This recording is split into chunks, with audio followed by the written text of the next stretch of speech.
So, if you really very well, I race keep on reacting and figuring out and taking all everything.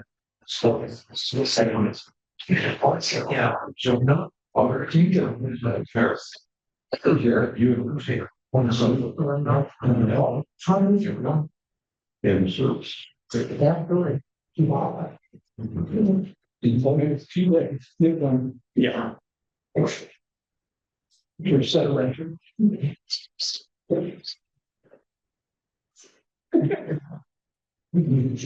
know what, Jim? No, everyone. You're the next sound. No, okay. Sorry about that. You ain't up here. I need you. Welcome to Mayday. Thank you. Okay. First day of May already. 5 months, John. Well, I couldn't think of it. This is not here to do the invocation. So, show by your head, son. No, Father, I know you know this better than I, but this world is a mess. The hatred, if you're an R, everybody hates you. If you're a D, everybody hates you. Black, white, it needs to stop. This hate just needs to stop. I think they need to come back to you because they've been far away from it. And I say this, in the ending is amen. Amen. Yeah. So guys, we are at 52% today. And I just let everybody know I am emailing and getting emails back and forth for makeups and stuff for attendance as you can into our calendar year. Please send those in. And come see us. And come see us. When do you want to register for Founders Day? Today. Yeah. That we still have, I think we've got 21 people registered for Founder. 22? That's good. That's a very low number, I think. Yeah. One thing I want to mention, Charles Curran's daughter. Your viewing is today at 2:30 in Newcomer on David Senior. And the funeral is at 4 o'clock. Services. Just want to let everybody know about that. Next Friday is Founders Day, so we won't be meeting here every day for lunch. We'll be meeting here about 6 o'clock for the Founders Day dinner. And May 15th will be no meeting because we're going to have the golf outing, and hopefully a lot of you playing golf, and hopefully a lot of you can help. Don, you want to add anything then? Actually, I need golfers now. I'm about 100 golfers. I'd like to get to 120. So I'd like to fill it up. Sponsors have all paid except for two, I'm sorry. But they promised me they'll get it at the process better. Other than that, it's coming along. If anybody has any baskets or anything that you want to try to donate, that would be great. I have a few of those, not as many as I'd like, but a few. But right now, the biggest thing I'd like to get is golf. If you know anybody wants to play golf, let's get them signed up. Thank you, Don. Any special announcements? Any happy bucks? Yeah. I got 3 happy bucks. I got back in Florida last week, and I didn't bring the weather with me. I'm sorry. Yeah. But I got happy bucks because I got to fly a B-52 simulator visiting my grandson, who's a co-pilot in Barksdale. 56 years ago, I was flying B-52s from the right seat in Vietnam. He's not combat ready yet, so he's missing the one in Iran, which is a big thing. Yeah. And another happy buck because his older brother just got engaged to get married. Very exciting. Any other happy bucks? Don? This is not for me. This is for this young man right here. yesterday he was awarded the volunteer of the year for Green County for United Way, so. Very good. Way of saying everywhere. Volunteering. You ready to do the drawing? Oh, yeah. Exactly. Standard, not a problem. It's not going to be just so you can put it at your house. Challenge, you're right, it's English. And I follow on you. Here we go. 610-109. Yes. Those words were one. 109. And Jerry. Wow. Good luck. Okay. Just so we're looking for third time. Third.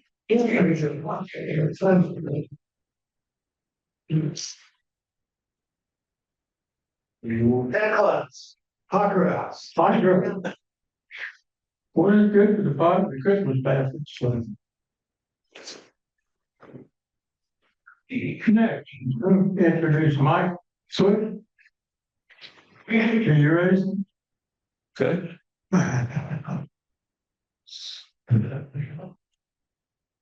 Thank you. Thanks, David. Somebody called the cops. Thanks to Sergeant Mike Slack at senior post of the Ohio State Patrol, he has sent us two of his best. Senior trooper Justin Tufel and Ricky, and I'm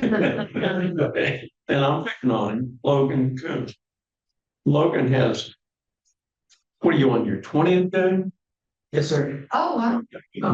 So he's going to tell us about field training, and Justin is going to tell us about what really goes on. So come on, guys.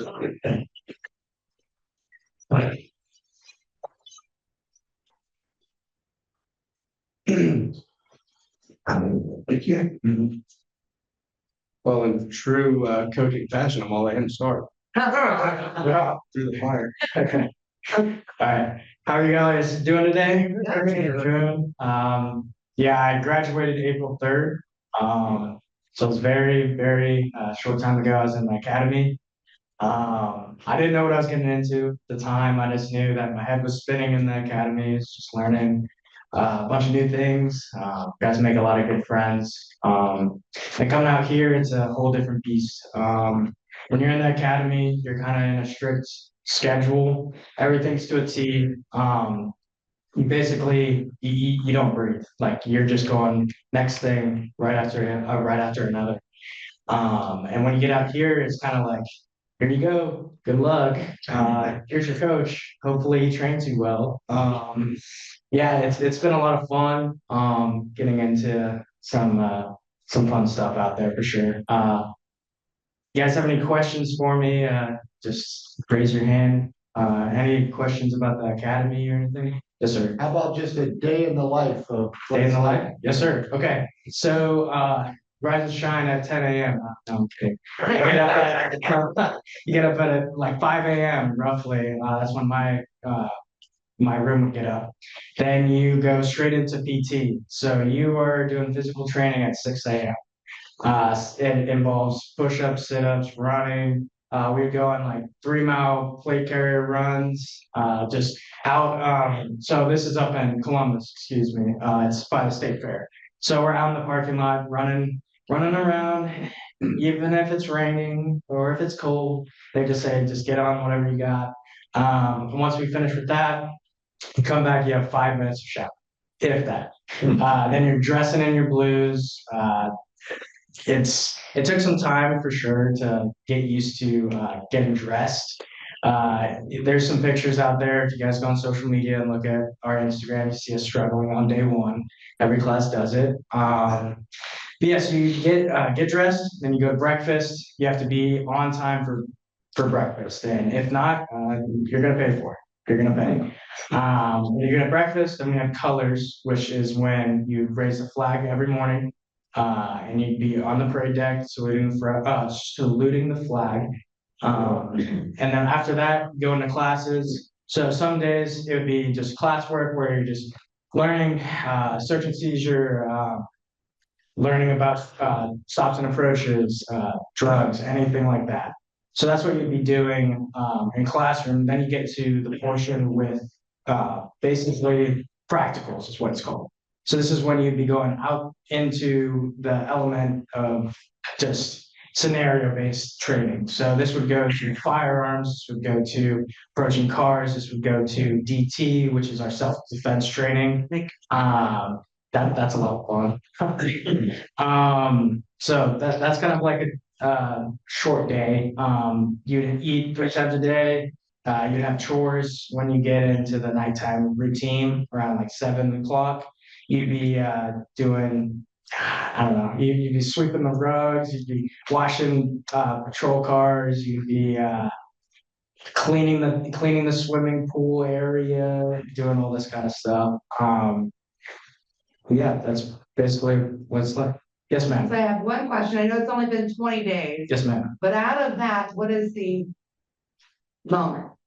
You know what I'm saying? I'd say the moment was day one. I was responding with Trooper 2 to a crash. It was hectic.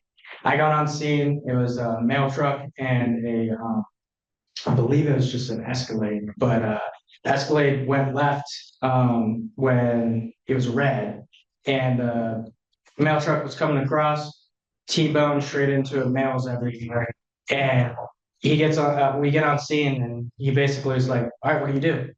And I was like, "Oh, this is real. Like this isn't practical. So I should have to do something." But yeah, I'd say that was my biggest aha moment. I was just like, okay, this is for real. I gotta dial it in and get ready to go. Yeah. Any other questions? What type of training did you get in the academy regarding constitutional rights and stuff like that? You interact with public. Yes, sir. So we had a class, it was called ethics, and it was with Captain Davis, who's really just the most knowledgeable man I know with that kind of law. So he'd be teaching us, we'd have it probably twice a week, I'd say. That's how we would be interacting. He'd be telling us what's ethical, what we can't do, and just basically that was our training, was just we were just getting taught off of PowerPoints and off of his experiences and just keeping up to date with the law. Any other questions? Yes, ma'am. What brought you to Highway Patrol? So I've had a long journey. I went to school at Muskingum University over on the eastern side of the state. So I studied criminal justice and health and fitness. I was originally going to go in the Air Force. I wanted to fly F-22 Raptors. That was my dream. My grandpa was a colonel in the Air Force, flew B-52 bombers in Vietnam. I was kind of trying to go the Air Force route. It just didn't work out. So I was thinking criminal justice, what do I have that's close to military and state patrol? So that's how I ended up applying, and it got into the September class, and then I'm here. Any other questions? Yes, Was it hard getting into the class? I think Dave kind of touched a little bit on it with like this day and age. Is there a long line to get in, or is it kind of a lot easier to now? So I would say it's still difficult to get in. There's not really a line because the patrol's always trying to get new recruits in. I'd say it's just a hard process. It took me 2 months, 3 months of the hiring process to get in. Accept background checks. You do a whole polygraph test where you have to get hooked up and everything. They know everything about you. It's a lot. But it's just a difficult process. A lot of people get weeded out in the polygraph just because the state patrol wants the best. They want somebody that they can trust and know that they're going to do the job. So that's what it said. Any other questions? Yes, sir. Mine's not a question, more of a comment. Mhm. I went to my basic police training at the academy, Yes, sir. and I thought they treated us really poorly.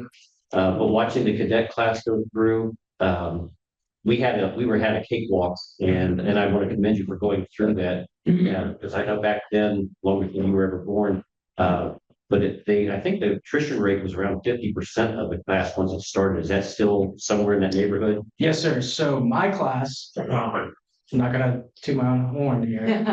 Class 178 had the lowest rate of people leaving.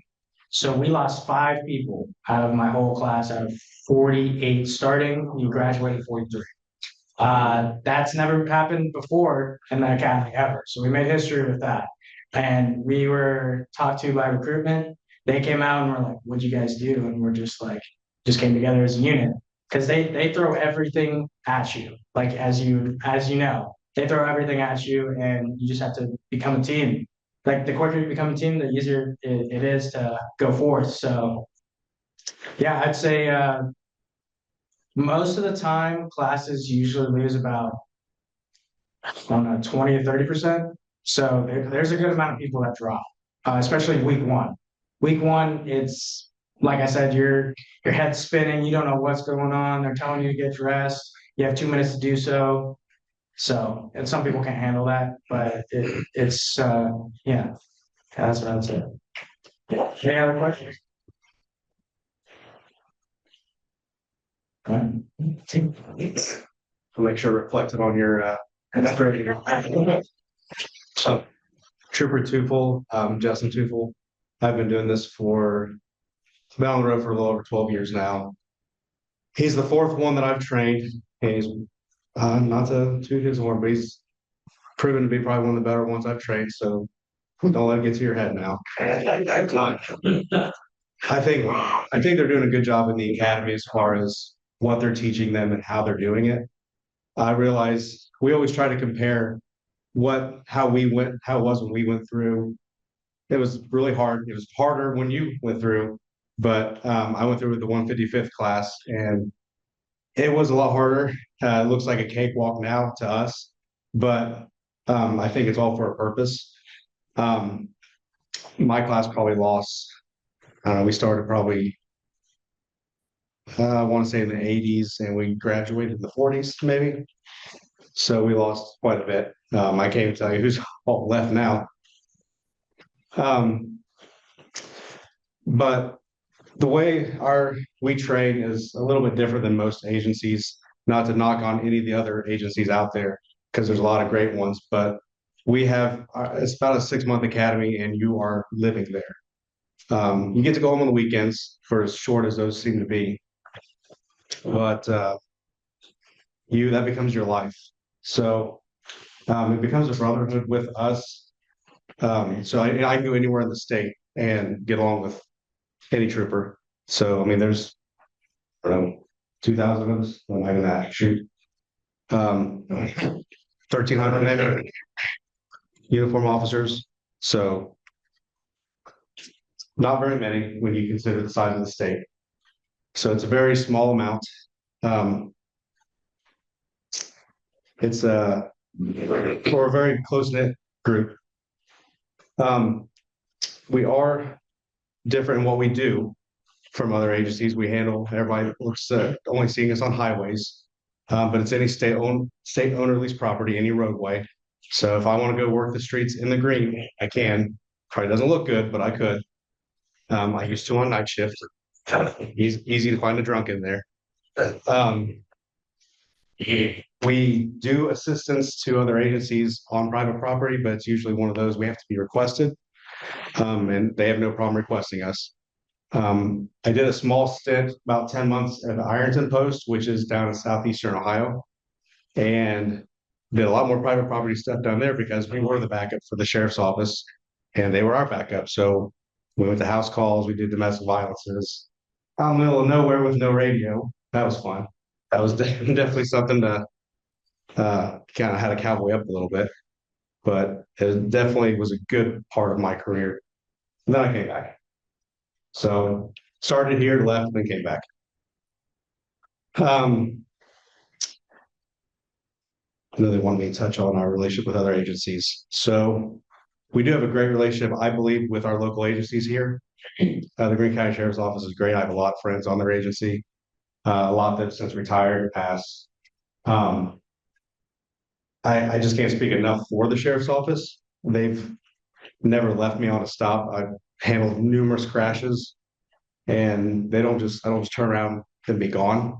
You know, they've always said, "Hey, Troop, what do you need?" They'll stick around till they'll direct traffic, which I hate directing traffic. So I'll handle a crash all day long as long as they sit there and direct traffic. That's, if you want to find out human stupidity, direct traffic. That's it. So, Beaver Creek, we don't work with as much. I did a lot on night shift because we all kind of work the same area. I mean, bars are all in the same location. So if you were driving around Colonel Glenn or Paragon or Kemp Road, North Fairfield, you probably saw more cop cars than you did other cars because we just all circled the same area. That's just what we did. So we all stopped out with each other, helped out each other. That's just what I remember working night shift. It's a little different on days. Kind of all do our own thing. It's not really as busy in this county as it is other counties. I appreciate that. I don't get after it as I used to, but maybe it's because I got kids and stuff and I don't take the risks that I used to. But that's just getting, I guess, a little wiser with it. But yeah, I can just ramble, but I'd rather answer questions and go about it that way. So, yes, sir. How much first aid do you train these guys, these rookies? Like in the first day? And First aid? first aid. Oh, not very much. It's pretty basic, with CPR. You know, we do a lot with like the trauma as far as like tourniquets and that kind of stuff, gunshot wounds, that kind of stuff. But anything that choking, all the basic stuff we can do. I'm not going to be the ambulance there, I'll tell you that. So I know guys that are driving, I would say mock Jesus, but that's probably not appropriate term. When they drive really fast to get to a scene, I'm not going to be the ambulance there because I don't want to get there and have to. They can do a lot better job than I can. So hope that probably wasn't a great answer, but that was my answer. State Patrol have a manning problem or are you fully manned? We're never fully staffed. There's a lot of times that I'm the only unit for the county. So and I got to cover 675 all the way to 71. So when people are like, took you long enough to get here, I'm like, well, yeah, this. You know, you're on Route 4 and Bath Road, and I was down to 72 and, you know, down near 71. So I got here as fast as I could. Yes, sir. I go to the speed limit. I'm gonna start off. Of course. But how far away could you be from me and see how fast I'm going? I'm asking for a friend. We can tell your friend. It depends on other factors. For me, some of the areas I work, there might be like a little bend in the road.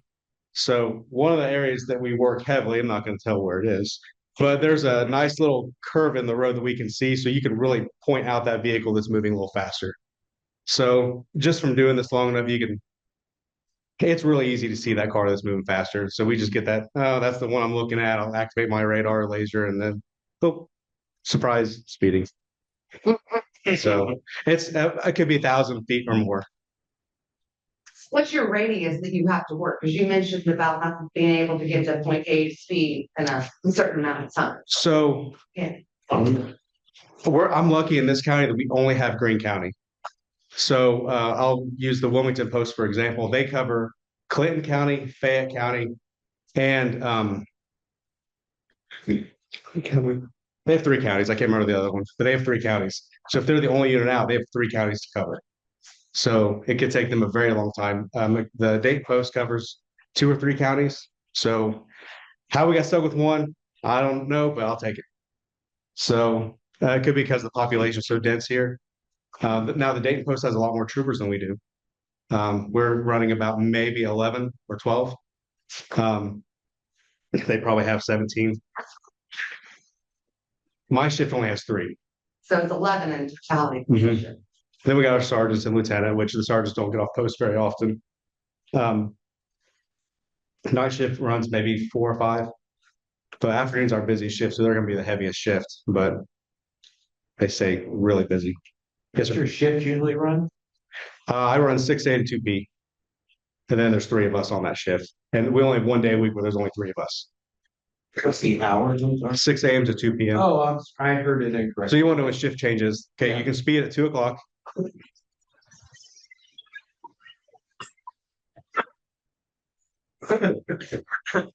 So, yes, sir. If you believe in the 8 is great and 9 your mind. Well, that's gonna be officer discretion, really. I should take this vote. That's it right now. I'll make it worth it. I'll just tell you that. Yes, sir. You talk about your first aid treatment, or training, do you think you could deliver a baby? Hospital with everybody telling me how to do it. I would do my best if I gave you a chance. At one time in my life, for one of my kids, I thought I would be, and that's my wife was in the back seat saying she was gonna deliver a baby, and I had hopes that the state patrol or a cop or something. I figured they were better equipped than I was, but it turns out I made it to the hospital. This is the best thing. I know guys that actually have done it. I know a guy that delivered a deer, fawn. No, I guess you just do what you have to do. I mean, I guess I got 2 little kids. I guess I would figure it out, but be a heck of a story. So I saw a hand back there. Yes, sir. I was interested in the different things you do. So when I see you, it's like there's somebody's checking for how fast people are going, or when there's a catastrophic situation, you're doing amazing police reports. But what else are you doing in terms of coordinating with other agencies? Yeah. It's interested in kind of the overall things that need to be, the state force involved. So outside, I mean, we have a lot of different specialty positions. Gosh, we have guys that work with the DEA that are assigned to them we have guys that are sworn as U.S. Marshals as well. Guys that really do, guys that will go out of state sometimes to go catch the bad guys. Those guys coordinate with a multitude of different agencies. As far as there's me, just the road trooper, I don't do a whole lot of extra outside of, I'm on our mobile field force, so I go to riots and that kind of stuff. I can't even tell you how many of those. So I've been on that team since 2017. So 2020 was very fun. We have, a crash reconstruction team, which a lot of agencies don't have that. So when they handle a very bad or a fatal crash in their area, they'll call us to come do that for them. Even if they're the ones handling it, we'll do the workup on it and find out the speed, all that kind of stuff. Our licensing commercial standards, they work with trucks. A lot of agencies are scared to mess with trucks. Like if they get a small crash, they'll call me because they'll say, "Oh, it's handling a semi." I don't know what to do. I'm like, same thing as handling a car. So we do a lot with trucks, and we get a lot of federal money for trucks to just slow them down and just make sure that everything with them is checked out the way it's supposed to be. Because believe it or not, a lot of trucking companies cut lots of corners. So that's one of the things that we really try to hone in on. But at the local level, we do a lot with, I would say my post commander probably is a better idea on that, because they have meetings and stuff all the time. And a lot of it's trying to reduce the fatal crash number within the county. We're not going to do anything with like domestic violence and stuff like that, but that and drugs. We do a lot trying to work on the drug epidemic. So we have our criminal patrol guys that they're really good at what they do. I mean, they're getting huge seizures of bulk drugs coming from semis, coming off 75, 70, and they're getting them daily. So And that's a lot of that's some of them are cold stops, which is them finding a violation, stopping themselves based on just their skills, or they're getting a tip from another agency, like, hey, this truck's coming through. We pinged it in Indiana. Um, find a reason to stop it. So does that somewhat answer your question? Okay. Yes, sir. You folks stay with the same post or you get transferred around like people in the military? So we used to, that was back in before the union came along. So basically, if you made your post commander mad, they could say, okay, tomorrow you go to Ashtabula. And that's how they used to do it. No, we can stay at the same post for our career if we want to. So I started here at Xenia out of the academy. As a matter of fact, I'm from near Portsmouth. So when I was getting ready to get my assignment, there was nothing in that part of the state. So I looked at it. I'm like, okay, I'll go do Xenia because I'd never heard of this place. And I came here. And I met my now wife, but my transfer to the Ironton post had already gone into effect, so I had to transfer. So as soon as I got there, I put in a transfer to come back. It took me about 11 months to come back, which I wish you would have come back there with me because I loved it down there. I mean, just a whole different. It was a whole different job for me down there. But not that I don't love it here, but there was no interstate. You were kind of. It was totally different. It's hard to explain, but no, you can stay at the same place. I think you had a question. Somebody over here had. I was gonna ask you, so you talked about that now that you're married and have kids, and your day one, you were like gung ho, and now 12 years in, you're kind of like, yeah, I don't want to put myself in that situation. Yeah. Can you like briefly talk a little bit about that? Yeah. So, not to like slow you down or anything, but like Maybe add advice. so I remember just when I was brand new, just trying to catch that car, and I'm running 150 plus, trying to catch that car. And I'm like, this is awesome. You know? And then when I get older, I'm like one wrong move, you know. And so just that kind of stuff that you start thinking about when you get a little more time on. So like you kind of risk versus reward type stuff. So not that I'm gonna, chicken out of it, but if I have to that car that I'm gonna get, I might pick the easier one. Like if I got a pack of cars and I got a good one, but then I got one that's got nobody behind him, I might go for that one. Just because I'm not gonna have to worry about zigzagging through traffic and causing a crash. I might go for the easier one that day. It's just little things that maybe I might think about that I know guys will just pull out in front and just, everybody's like, well, that trooper just cut everybody off. I don't want to be that guy that just cut everybody off.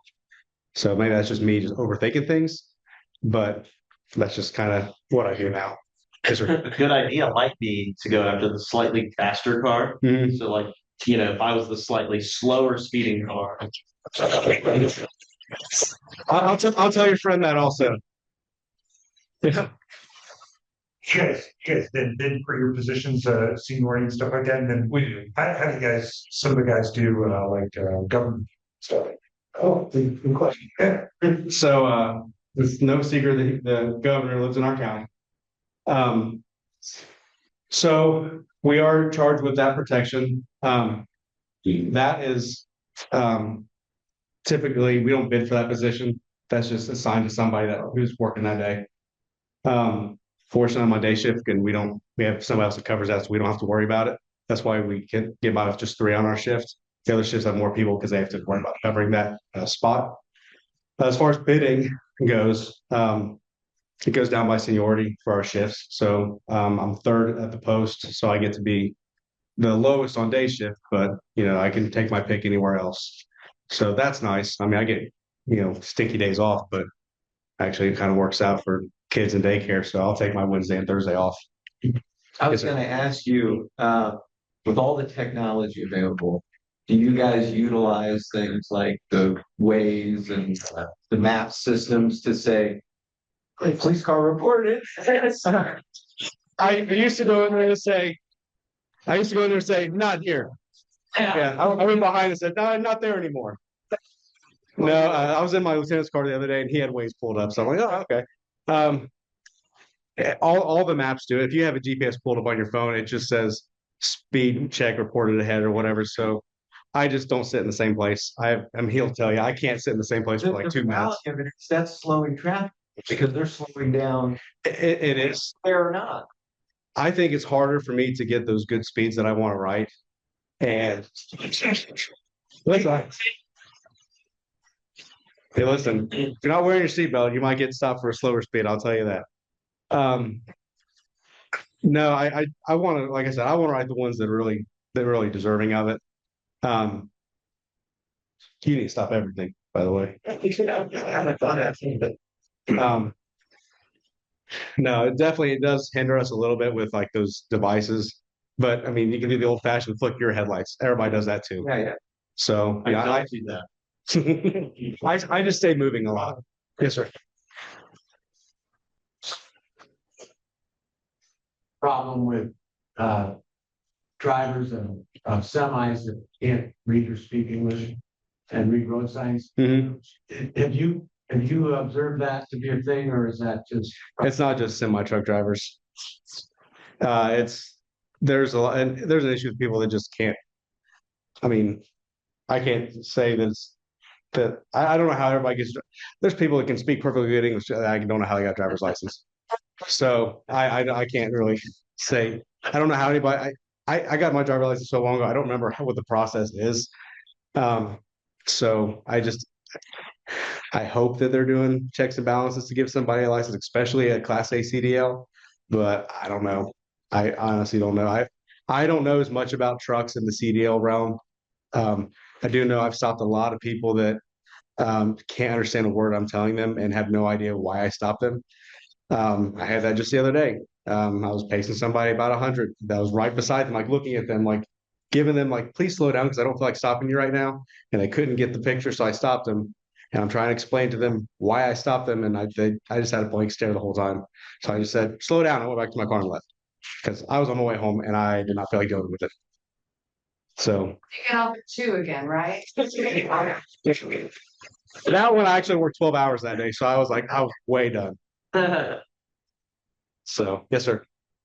Do you get involved with being on 71 and what is it, 60 or anyhow, with the drug traffic coming through here from east, west, north, south? So our post doesn't go to 71, just because that's kind of always been that way for the Xenia post. Wilmington covers that area.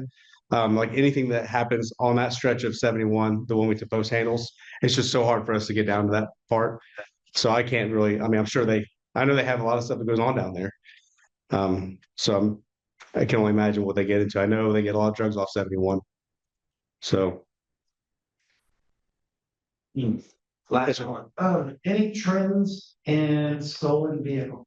So 2 weeks ago, my brother, a teacher at high school, somebody rolled up, 2 gentlemen jumped out of the car, knocked out a window, programmed a key fob of his 2025 diesel 2.5. Is that Dodge?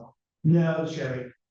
And as of like a couple days ago, they found somebody with a bunch of license plates in their car, and one of them was his. And they're thinking like shipping overseas, trucking them across the border south. There's a lot to that. To make yourself, I would say to make yourself not an easy target, don't have stickers on your car that would be Second Amendment related, like a Glock sticker. Because what does that say? Money. Well, it says that you carry a gun, for one. It says if you park your car somewhere, there might be one in the car. And that's what, when people are wanting to steal a gun, they're just gonna bust that window, look for that gun. I heard that from a officer in Columbus, because then when they go to the hotels to look for easy targets, they are consistently bust out the windows of pickup trucks mainly because they know that good old boys like to carry guns. I do. And I don't know why you would leave it in your vehicle, but a lot of people do because the whole thing of a truck gun, a lot of people actually do that. So there's one thing you can do to keep yourself not being a victim there. Are they moving out of this country, or are they just stolen? We had 2 really nice POWs that I believe were on a car hauler. And now I don't have this exactly correct, like all the way, but I do know the person that was picking them up was legally picking them up to his knowledge. Because there's like some app that some of these hotshot guys will go to, like the guys driving like, let's say a big pickup truck with a car hauler. That's got like maybe a DOT number on it. So he goes on some app and he says, okay, I'm gonna go pick up this load here and take it there. So that load was two very expensive BMWs he went to go get. Well, somebody went in and hacked it. Instead of taking those cars to Florida, they were taking them to some crappy motel in Columbus. Don't know how they did it. So when the person in Florida goes, hey, where's my nice BMWs? Then they filed them stolen, and then we happen to come across them. They hit off I think a flock camera or something. So that's how we end up getting them. And we believe that maybe they were going overseas. I don't know anything about it. We have a vehicle theft unit that really gets involved in that stuff. And some guys, that's all they do is vehicle theft stuff. But I do know that to make yourself not an easy target, key fobs are very easy to rip. People can stand outside your house with a little device and get that signal and then program your car with it. So if you have like a Faraday bag or something, I put my keys in a Faraday bag. Yeah. They've escalated and I mean, our technology needs to get better.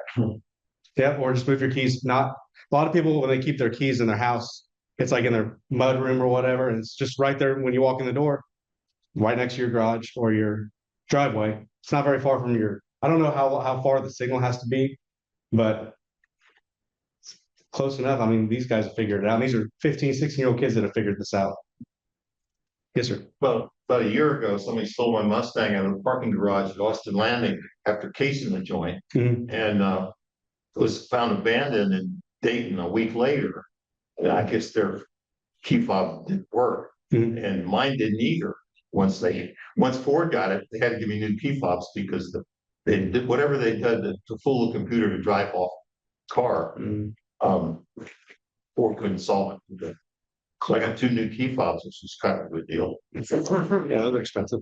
So yeah, I don't know. I don't know how they're doing it, but like I said, these kids have figured it out, and we're doing our best to catch them. But yes, sir. So we talked about speeding, all the other things. On a positive note, like what do you enjoy the most about being state patrol? I mean, I enjoy a lot of things about it. I mean, I enjoy just driving around. I get paid to sometimes just drive around. I call myself sometimes an overpaid tourist. Actually, I had to start to call me that once. I'm like, oh, I like that.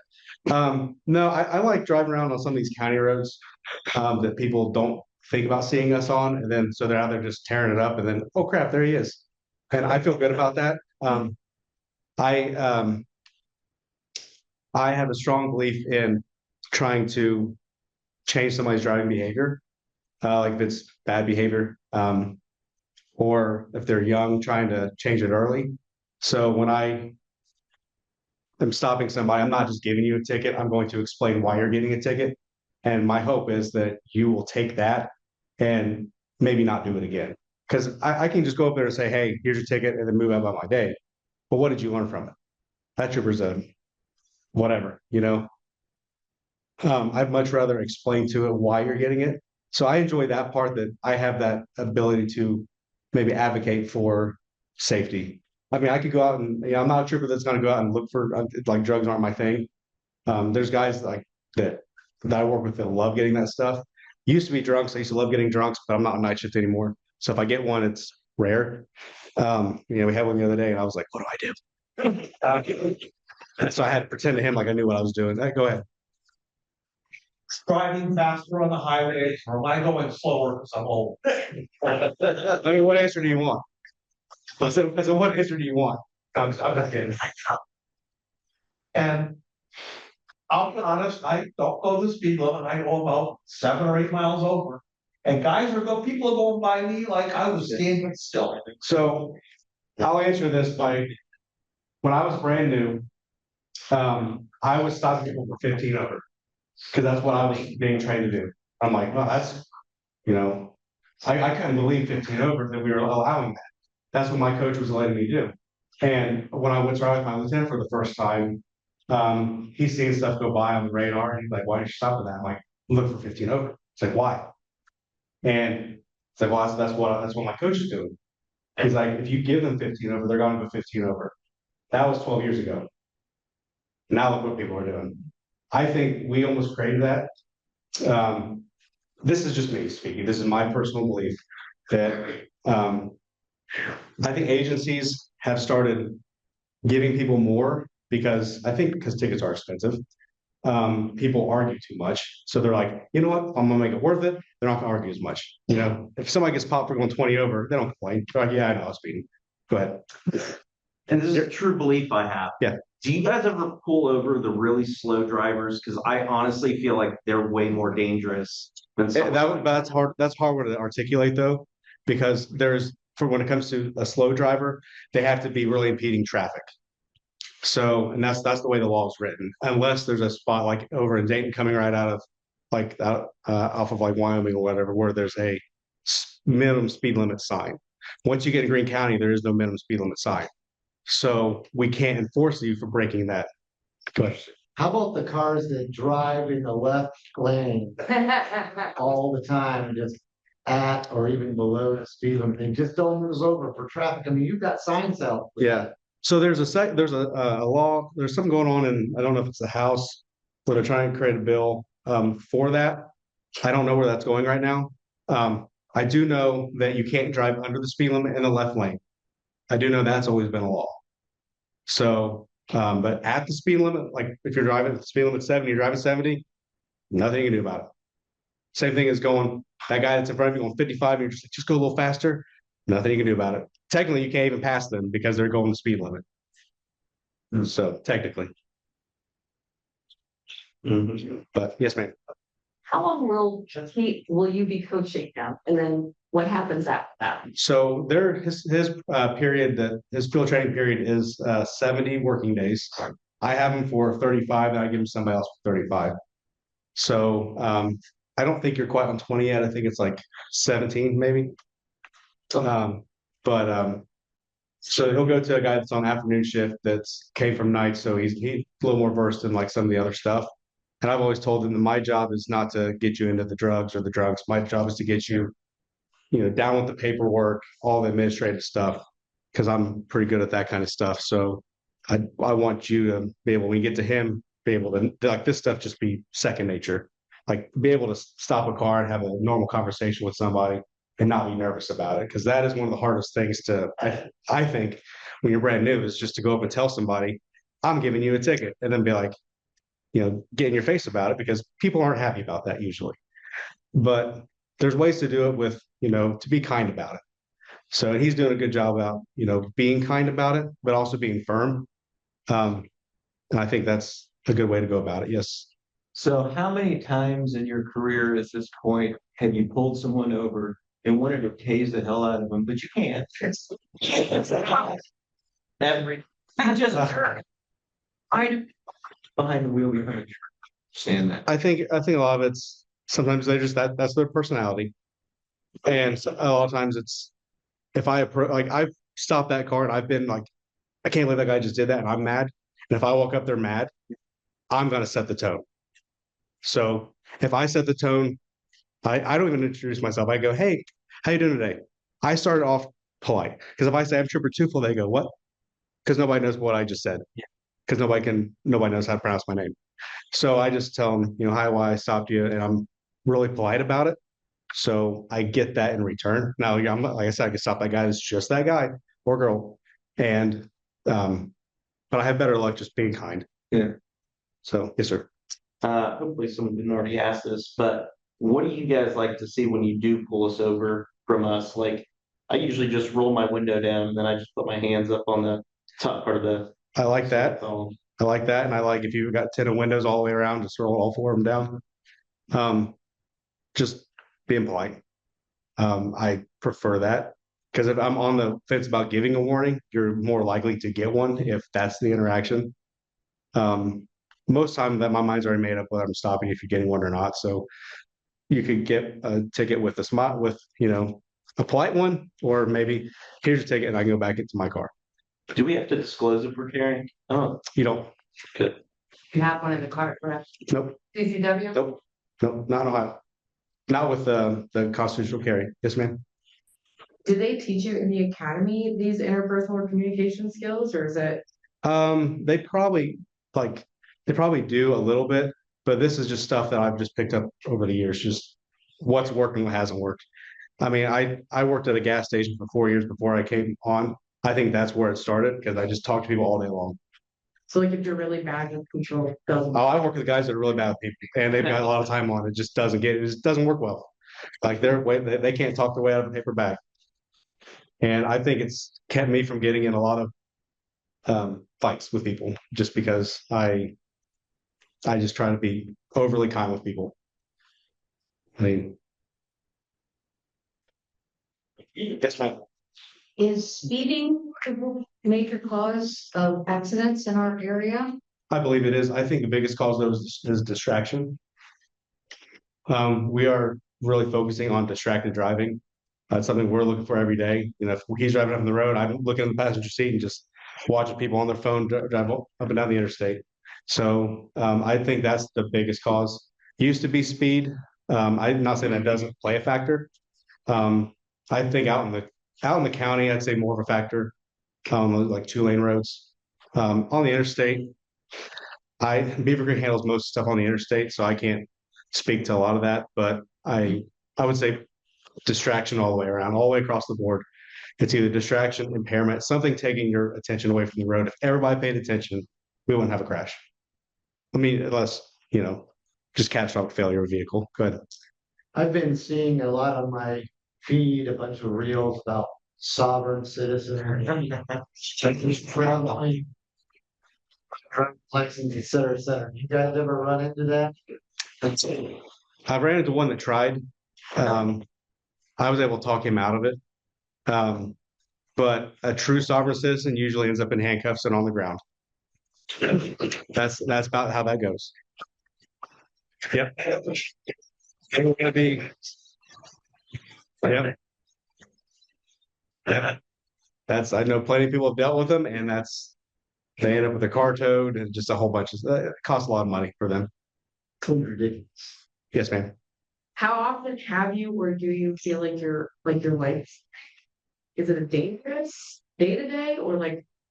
It's not. I don't feel like it's day to day. Maybe because I'm numb to it. If I kept that, I mean, we're always scared. Everybody always feels fear. But if I let that control what I'm doing, then I would never pull my car out. I would never pull my car out of park. I've definitely had situations where I'm like, this may not be a good one. But for the most part, for what we do, we're not doing the domestic violences. We're not in people's houses. I really appreciate that part. That's why I won't go to another agency. I give them credit, all credit for what they do, like locals and sheriffs, which is funny because I have deputies tell me all the time, "Oh, I couldn't stop a car. I don't know how you guys do that." Like, well, I couldn't just go in a house. I don't know how you guys do that. So it's funny because we're one of the only states that doesn't do private property. We're one of like 2 or 3. Because we're highway patrol, not state police. That doesn't mean we can't, like I said before, but only we have to be requested. Yes, sir. Just a minute ago, that you don't have to notify, the driver doesn't have to notify the officer that you're carrying. I still like to let the officer know when he walks up. Oh, I greatly appreciate it. Now you do have to disclose it if I ask you. Yeah. But you don't have to be forthcoming with it. I just like to let them know if they happen to see a box animal sitting or whatever. I will say this, a lot of our OVI arrests we have end up coming with a gun charge because the amount of people that have a gun with them now has really went up. So a lot of people that are now just going to the bar and having a few drinks and then not thinking about it, now they've got a gun charge. Last question real quick. I thought if you had a CCW, it showed up when you pulled them over. Is that inaccurate? So it does. Even if you have an expired one, it does. Yeah, even an expired one shows up. But if you just carry constitutional carry, that's not going to show up.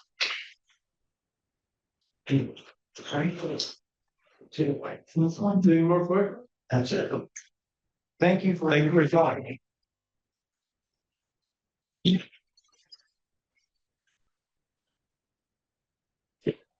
Get a picture here. Well, get a picture with you guys, receiving this book. Who's our photographer today? John? John. Yes. What do you want to say, Justin? Yeah, that's good. It's part of the banners here. So when you go out, This one says slow down. Sure, so. that's good, gentlemen. Thank you. Remember strong in your handcuffs out. You don't have a ceiling confidence. Yes, we all have super troopers. Thank you. Thank you.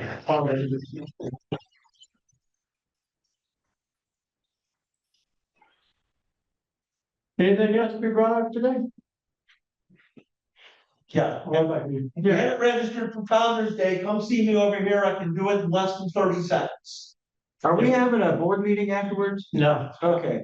that was, well, it's on the notice for the meeting, but it's just an error. No worries, no worries. Just Not a problem. You don't have to pick around. You can. Yeah. Y'all rise for the pledge of allegiance, please.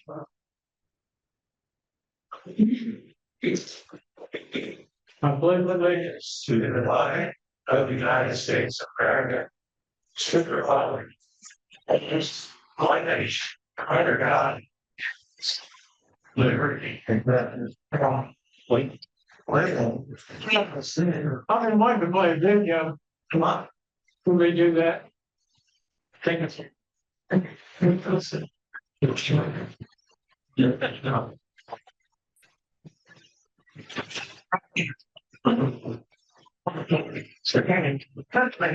Okay.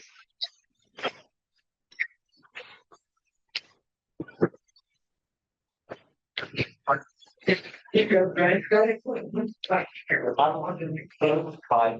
That's one of the, yeah. I was going, this is sorry. And this, it's not helping me. You know, I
what we do now, you know, you know, we want to hear about our information. Yes, and we please want you. Yeah,